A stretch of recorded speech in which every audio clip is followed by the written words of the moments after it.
decide. He might have attracted her attention, but her interest must be fixed elsewhere.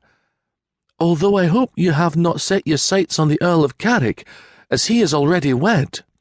Bridget let out a sharp laugh, which had been Margaret's intent. "You are horrible, Maggie. Can you imagine what Father and Tristan would say?" Bridget's family was just as staunchly loyal to King John Balliol as Margaret's, meaning that none of the men they'd met today, assuming they were with Bruce, were suitable suitors. "I imagine exactly what my father and brothers would say. Are you out of your wee mind, lass? I'd sooner see you marching down the fiery aisle of hell to wed Lucifer himself," she said in a mock imitation of her father's voice. As they neared the dais, she could see that she'd been right. Her family was seated at the table just below to the left. The girls were still laughing as the men rose to greet them. When her eldest brother, Dougal, asked what was so funny, Bridget couldn't seem to meet his gaze, but Margaret, knowing her humourless brother wouldn't understand, replied that it was nothing. She imagined her family would hear of her earlier encounter soon enough. It was then that she noticed the young man standing next to her father. Fair of hair and colouring, he was gazing at her with an expression that could only be described as dazed. Slightly taller than her father, who stood a few inches under 6 feet, he was only a fraction of his width, with the long-limbed coltishness of youth. From the lack of significant stubble on his jaw, she guessed he was a year or two younger than her own 8 and 10. His identity dawned as her father was making the introductions. John Comyn. This was the Lord of Badenoch's son and heir, and the man to whom her father would see her betrothed. She'd known he was young, but quickly covering any disappointment she might be feeling, so what if he didn't look much older than her 16-year-old brother, Uchtred?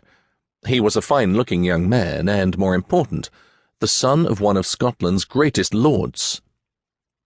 She took the seat that had been set out for her between the young lordling and her father, and spent most of the first course of the meal trying to make him relax. He was shy, and seemed perhaps a little in awe of her, but Margaret was good at drawing people out. She asked him about his family. He had 2 sisters, Elizabeth and Joan, both of whom were here, and he'd served as a squire to his great-uncle King John Balliol, before he'd been exiled to France, but now was with his father at Dalwhinstone Castle. She discovered that they shared a love of horses, and when he described the prized jennet that had been his 18th Saint's Day gift, she hid her surprise at that. She found herself genuinely interested and enjoying herself. It wasn't until the platters of roasted fowl were brought out for the second course that she felt the weight of a gaze upon her. Turning to the table directly opposite theirs, just below the dais to the right, she found herself looking into the penetrating blue-eyed gaze of Eoin MacLean. She felt a jolt, as if something had just taken hold of her. It raced up her spine and spread over her skin in a prickling heat. It wasn't the first time Margaret had caught a man staring at her, but it was the first time she'd found herself flushing in response. It wasn't embarrassment for what had happened earlier. Exactly.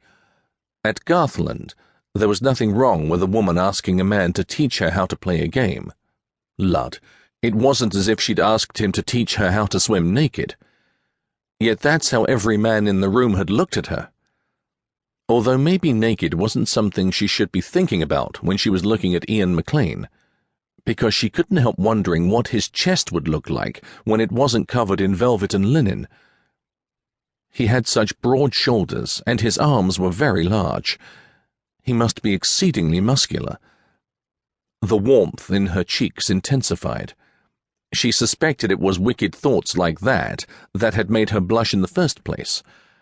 It wasn't embarrassment. It was something more akin to awareness. Aye, definitely awareness.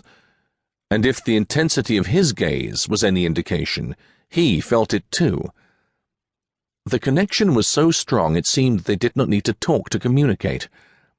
She smiled cheekily, lifted her brow and shrugged her shoulders as if to say she didn't understand it either. Unfortunately, Margaret had forgotten